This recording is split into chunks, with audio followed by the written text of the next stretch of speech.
Merci de nous rejoindre pour ce nouveau numéro de Mining Actu, l'actualité des mining en République démocratique du Congo, dans la province du Haut-Katanga, pourquoi pas dans la ville de Likasi. Madame, Monsieur, tout de suite les sommaires. La ville de Kisangani va accueillir la 4e édition de la conférence minière de la RDC, des assises qui se tiendront du 14 au 16 décembre 2020 dans la province de la Tchoko. Une annonce faite par le ministre national des Mines à l'issue de la réunion du comité de suivi de ces travaux. Inauguration le lundi 26 octobre 2020 à Likasi du nouveau four à chaud de la grande cimenterie du Katanga.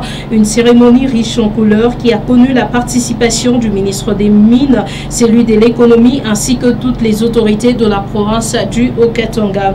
Et puis ce joli coup de filet de la garde industrielle de la Générale des Carrières et des Mines. Un total de 5 camions chargés de minerais sont arrêtés sans document, chose qui a poussé les directeurs généraux de la GECAMINE à effectuer une descente sur terrain. Merci une fois de plus de nous rejoindre pour ce nouveau numéro des Mining Actu. Madame, Monsieur, tout de suite, nous prenons d'abord cette transition avant de passer à la première rubrique réservée à l'actualité des mining.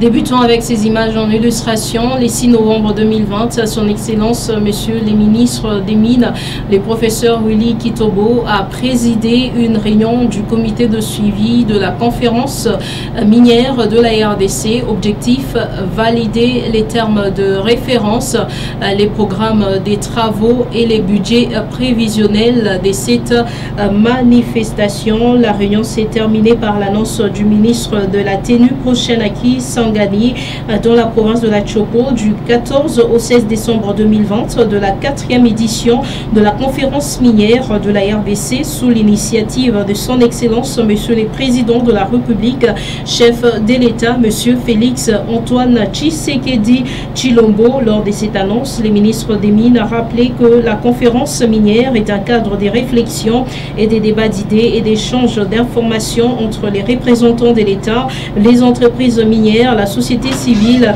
tous les partenaires du secteur minier et même les communautés locales impactées par l'activité minière. Et puis, retenez également que son Excellence, Monsieur le ministre des Mines, professeur Willy Kitobo, a signé le 12 octobre 2020 un moratoire d'exportation des concentrés accordant un délai de grâce de 6 mois aux producteurs des concentrés de cuivre sulfure. Tous ensemble parcourant ce document qui dit ceci: chers tous, comme vous le savez, la loi minière congolaise interdit l'exportation de produits miniers bruts et même concentré non fini. Il faut comprendre par là que les pays exigent une transformation sur place pour donner aux produits marchands extraits des gîtes des substances minérales du sol et sous-sol de notre pays une grande valeur ajoutée. Et c'est né qu'en travaillant sous cette forme que nous créerons plus d'emplois de l'extraction minière aux usines de transformation métallurgique et comptons obtenir les maximums des recettes attendues de la valorisation de ces richesses minérales par les privés. En date du 22 août 2020, nous avions analysé ensemble la question de moratoire signé régulièrement qui vous autorisait d'exporter des concentrés pourtant techniquement faciles à transformer jusqu'au métal recherché dans les applications courantes. On peut citer les cas du cuivre et de l'étain dont l'histoire des mines de notre pays démontre que leurs technologies ont été maîtrisées jusqu'à la transformation totale dans les sociétés du portefeuille de l'État tels que la GECAMINE et la SOKIMO.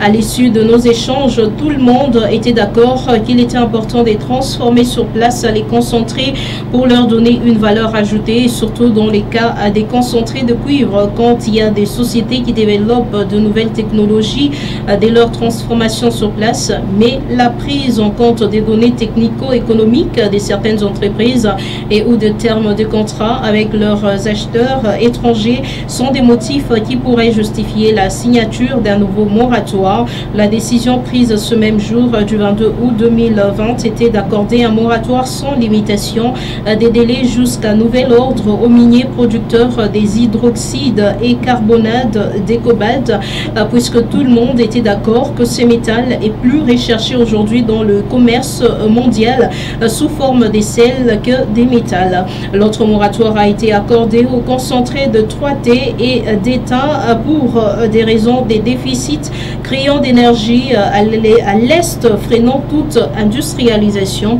Concernant les concentrés sulfure, les discussions avaient abouti à des conclusions que des moratoires pouvaient être donnés au cas par cas pour des raisons ci-après.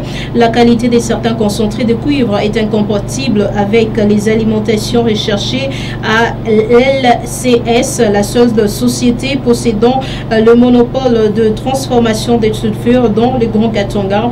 Le respect des termes des contrats avec les acheteurs actuels des concentrés, l'avancement de projets de transformation sur place pour certaines sociétés minières, malgré ma main tendue aux miniers pour me proposer en déant 2 semaines la durée du nouveau moratoire assigné pour les concentrés de cuivre sulfure. Aucune proposition concrète n'est m'est revenue et donc en réponse à la lettre de la FEC référencée SG-N-KO-F-096-4-2020 du 5 octobre 2020, me demandant de faire l'arbitrage, soit de généraliser la proposition de prolonger les moratoires de 2 ans, soit de traiter au cas par cas, suivant les spécificités de chaque société minière concernée. J'ai décidé d'accorder un moratoire à tous les producteurs des concentrés de cuivre sulfure des 6 mois et ce dernier qui prendra fin le 12 avril 2021 ne pourra être prolongé que sur base d'une justification d'un projet de transformation ultérieure sur place. Espérons que ce nouveau moratoire amènera tout le monde au respect strict des dispositions du code minier. Je vous prie d'agréer l'expression de mes sentiments distingués. Prof Willy Kitobo Samsoni signe ces documents.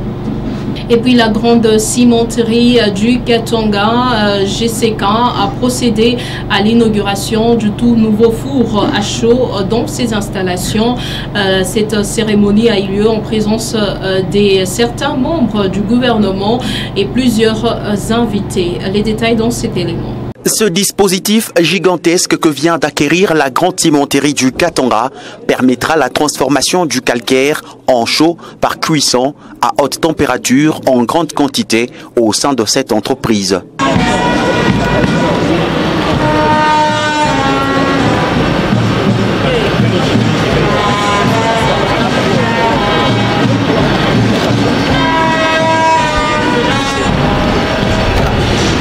Devant des membres du gouvernement central, notamment le ministre des Mines Willy Kitobo, celui de l'Industrie Julien Paloukou, du président de l'Assemblée provinciale l'honorable Freddy Kachoba, des députés et sénateurs, du maire de la ville le docteur Idesbald Petoué Kapandé et les membres du conseil de sécurité, le directeur général de cette cimenterie circonscrit l'événement. Chers actionnaires de GCK, chers administrateurs,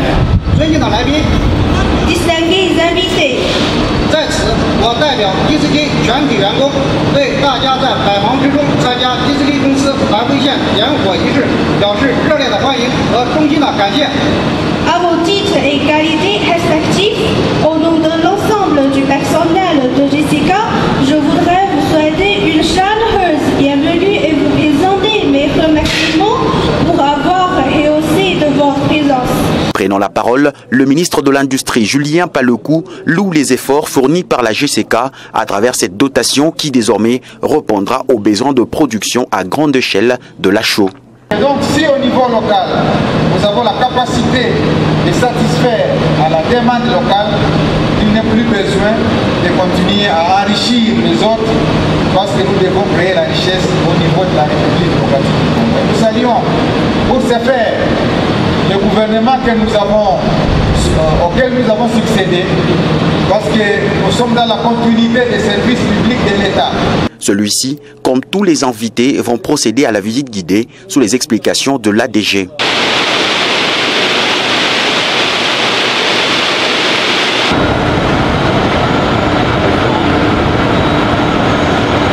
une projection de plus de 300 000 tonnes de production. La grande cimenterie du Katanga est déterminée à réussir le pari de la production régulière de la chaux à partir de Likasi. Des travaux de construction d'une autre cimenterie se poursuivent toujours dans ces murs. La Générale des Carrières et des Mines promet de renforcer son partenariat avec la grande cimenterie du Katanga. Annonce faite par son directeur général Sama Lukonde à l'occasion de la cérémonie d'inauguration du nouveau four à chaux. C'est une importante délégation de la Générale des Carrières et des Mines qui a pris part à cette cérémonie inaugurale du nouveau four à chaux à la grande cimenterie du Katanga ce 26 octobre 2020. À sa tête, le directeur général Sama Lukonde Kenge qu'accompagnait les différentes personnalités de cette société dont les BU Désiré Mbaye Mokoj et ses collaborateurs. Prenant la parole, Sama Lukonde rassure que le géant minier qu'est la GECAMINE va soutenir la GCK dans la production de la chaux. Tout d'abord, nous sommes venus ici dans le cadre du partenariat que nous avons au niveau de GCK. GECAMINE est en joint venture avec HMIE, qui est une société chinoise, et puis Express Gain, qui est une société belge. C'est un projet qui remonte à 2018, donc on est très content d'arriver à cet aboutissement aujourd'hui, qui commence par ce lancement d'usine de chaux. La nouvelle direction de la GECAMINE s'emploie à collaborer avec plusieurs autres entreprises au pays et au-delà de frontières pour améliorer sa production. La GECAMINE d'abord apporte son accompagnement technique parce que comme vous savez on a commencé avec le projet de chaux mais le projet de ciment est en train de venir. C'est lui qui est le plus grand, le plus important parce que du point de vue de son impact et de la production, lorsque l'usine va arriver à sa capacité maximale de 1 200 000 tonnes, dans le domaine de la construction ça sera très ressenti. Donc nous apportons d'abord notre apport technique pour commencer et puis sans oublier qu'en tant que partenaire c'est nous qui apportons le gisement, donc on va continuer à encourager le projet dans ce sens. En ce jour de travail, depuis plus d'une semaine à Likasi, la direction de la Générale des Carrières et des Mines a palpé du doigt la réalité sur terrain, sur tous les sites où s'étend son exploitation. En marge de l'atelier de réflexion sur la chaîne d'approvisionnement responsable du cuivre et cobalt organisé conjointement entre la Chambre des mines et les BIT, les DG de Kiko a accueilli la délégation du BIT qui a été conduite par le directeur provincial de la FEC au Katanga, Jean-Luc Poyo, pour une visite de la mine souterraine. Et c'est pour répondre à son rôle des responsabilités sociétales dans l'exploitation minière que la Générale des Carrières et des Mines poursuit les travaux d'écurage de la rivière sur laquelle est jeté les ponts Mulunguishi. Le vendredi 23 octobre 2020, les ministres provinciaux des infrastructures a visité les travaux sur les lieux sués. C'est une importante délégation d'une équipe mixte gouvernement provincial du Haut-Katanga, représentée par son ministre provincial des infrastructures, Miguel Kachamb, et la Générale des Carrières et des Mines, représentée ici par son directeur général, Sama Lukonde Kenge, qui, dans cette visite de travail, se dirige vers Mulunguishi, à hauteur du pont jeté entre le Haut-Katanga et le Lualaba, où des travaux de curage des eaux s'effectuent pour permettre la canalisation afin d'éviter le débordement vers les champs des cultivateurs œuvrant dans les environs. Ici, le ministre des Infrastructures se dit satisfait que la GECAMINE ait compris l'enjeu à cet endroit et a attaqué ce problème à la base, depuis la mine de Confundwa. Nous sommes très satisfaits de voir que déjà la GECAMINE elle-même s'était déjà impliquée pour pouvoir résoudre les problèmes. Et en faisant les constats, je pense que nous sommes très satisfaits de voir que les travaux ont déjà très bien avancé. Et je pense que nous sommes en danger à ce qui concerne le pont Mulunguishi. Pourquoi? Parce que si ces ponts s'écroulaient, d'office, la route Likasi-Kolwezi risquerait d'être mise en péril.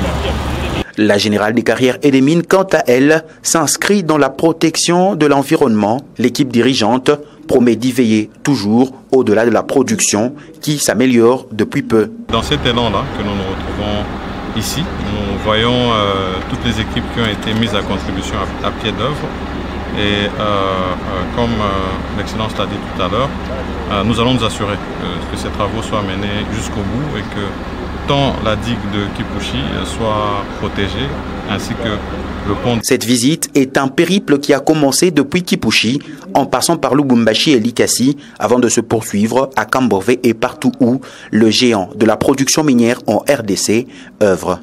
Et puis le directeur général de la GECAMIN, Sama Lukonde Keye, a visité la mine à ciel ouvert des camps fondois, les grands HIP, la laverie de Kamatanda et les usines des Chitourou. Suivez. C'est le deuxième jour de la visite du directeur général de la Générale des carrières et des mines GECAMIN. Après Mulungwishi, cap vers les installations de la GECAMIN. D'abord, la délégation conduite par Sama Kenge Lukonde s'est rendue à la mine à ciel ouvert des camps fondois. Ici, les DG accompagnés de son adjoint Tambwe Bester ont reçu des explications du fonctionnement d'une pompe installée dans cette mine de la part du BI et le directeur des Kambov. Tout quand on va basculer là, maintenant c'est le tour de la. Mais pour le moment, vous fonctionnez au voie GC. Quand vous arrêtez le voie GC, vous demandez le voie GC.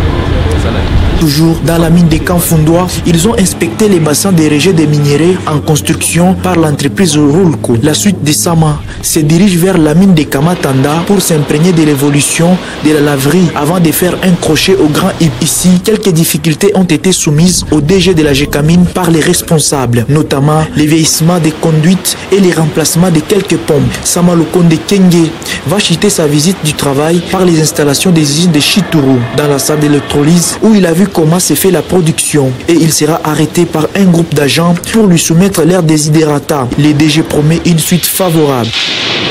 5 camions poids lourds contenant des minéraux sont arrêtés par la Générale des carrières et des mines. C'était dans la journée du 5 novembre 2020 à hauteur de la barrière Mumpundu sur la route Kambove. Les détails dans cet élément. C'est une belle opération pour la garde industrielle de la Générale des carrières et des mines GI qui a réussi à faire un joli coup de filet. 5 camions au total des marques OO chargés des minerais riches de la GECAMIN sont arrêtés à la barrière Mumpundu sans document. Saisi de cette information, le directeur général de la Générale des carrières et des mines, Sama Lukonde Kenge et son adjoint Tambwe Bester sont tous descendus à Likasi dans l'avant-midi de ce vendredi 6 novembre 2020 pour constater ces cas de vol. D'abord, le numéro 1 de la GECAMIN commence par féliciter la bravoure de la garde industrielle et celle de l'instance judiciaire de la ville montagneuse de Likasi pour la collaboration.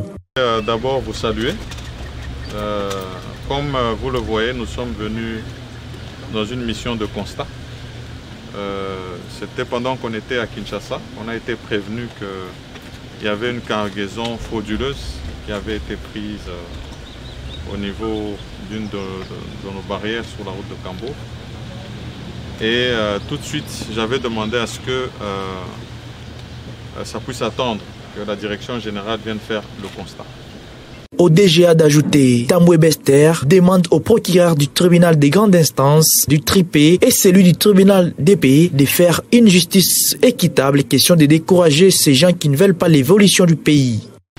Un camion comme celui-là, comme il est entré frauduleusement dans nos installations, pour les libérer, ils doivent payer dans la caisse de l'État 5 000 $.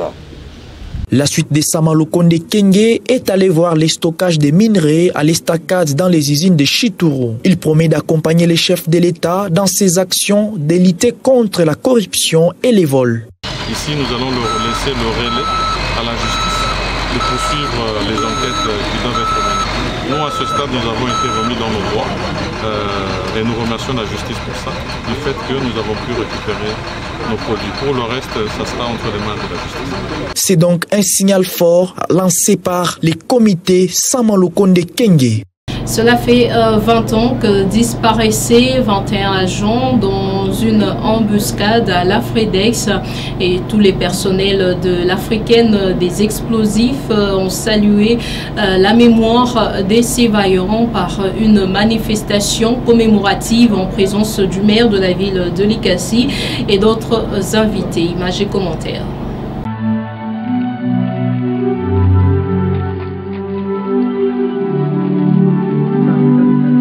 Dépôt de gerbes des fleurs devant ce mémorial, tout un symbole de l'immortalité, de la pensée pieuse en mémoire des victimes du 26 octobre 2000. Les travailleurs de l'Africaine des explosifs, en présence de plusieurs invités, notamment le maire de la ville et les membres du conseil urbain de sécurité, ont salué la mémoire des vaillants travailleurs qui ont servi la Fridex. Cette 20e célébration a été précédée par un culte d'action de grâce en mémoire de ces immortels d'Afridex.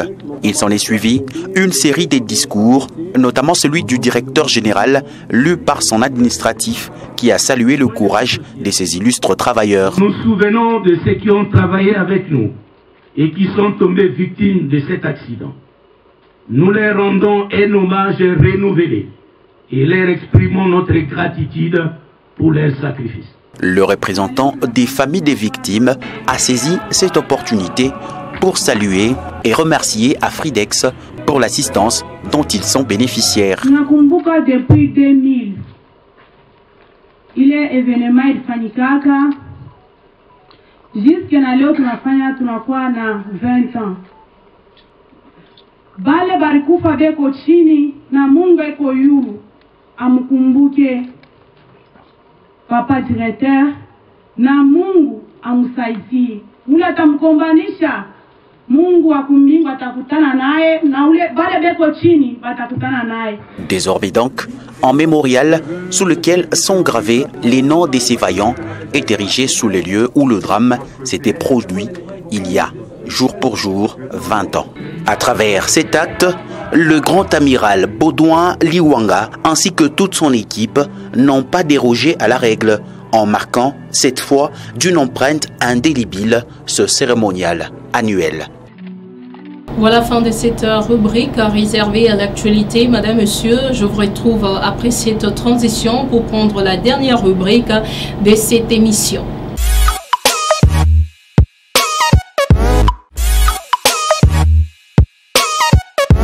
Voilà la rubrique d'aujourd'hui. Lexique est réservé au four à chaud. Nous vous avons parlé de cette inauguration d'un four à chaud à la GCK. C'est quoi un four à chaud? Les détails dans cette vidéo. Utilisés depuis l'époque gallo-romaine, les fours à chaud sont des fours à calcination dans lesquels on transforme le calcaire en chaux. Le four de Salelles, érigé dans les années 1800, a été rallumé le 16 juin 2016. Il a été rempli de couches alternant bois et pierre calcaire. Une dizaine de fours à chaud, construits en basalte, sont encore visibles entre Caux, Pézenas et Nizas, près de la coulée de lave. Certains ont été utilisés jusque dans les années 1950 pour produire de la chaux agricole ou pour la construction. Le four de Salelles a été rallumé au moyen de méthodes traditionnelles, attirant le grand public, mais aussi les professionnels du bâtiment. Le chauffournier doit maintenir une température comprise entre 800 et 1000 degrés, car la calcination du calcaire doit atteindre 900 degrés.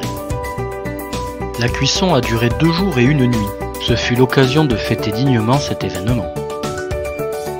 Les pierres sont ensuite retirées par l'ouverture du bas, appelée ébrésoir. Cette chaux vive est ensuite arrosée pour être éteinte et utilisée comme liant dans les constructions et les enduits. La chaux est particulièrement adaptée à la restauration des bâtiments anciens.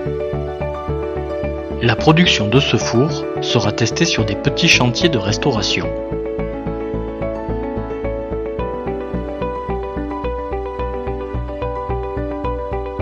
Fin complète de ce numéro Mining Actu sur votre chaîne Logos Télévision. Madame, Monsieur, tout de suite les rappels de titres. La ville de Kisangani va accueillir la 4e édition de la conférence minière de la RDC, des assises qui s'y tiendront du 14 au 16 décembre 2020 dans la province de la Chopo. Une annonce faite par le ministre national des Mines à l'issue de la réunion du comité de suivi de ces travaux. Inauguration le lundi 26 octobre 2020 à l'Ikassi du nouveau four à chaud de la grande cimenterie du Katanga. Une cérémonie riche en couleurs qui a connu la participation du ministre des Mines, celui de l'économie ainsi que toutes les autorités de la province du Haut-Katanga. Et puis ces jolis coups de filet de la garde industrielle de la Générale des Carrières et des Mines. Un total de 5 camions chargés des minerais sont arrêtés sans document, chose qui a poussé les directeurs généraux de la GCAMIN mine a effectué une descente sur terrain. Merci à vous de nous avoir suivis très prochainement sur les antennes des Logos Télévision.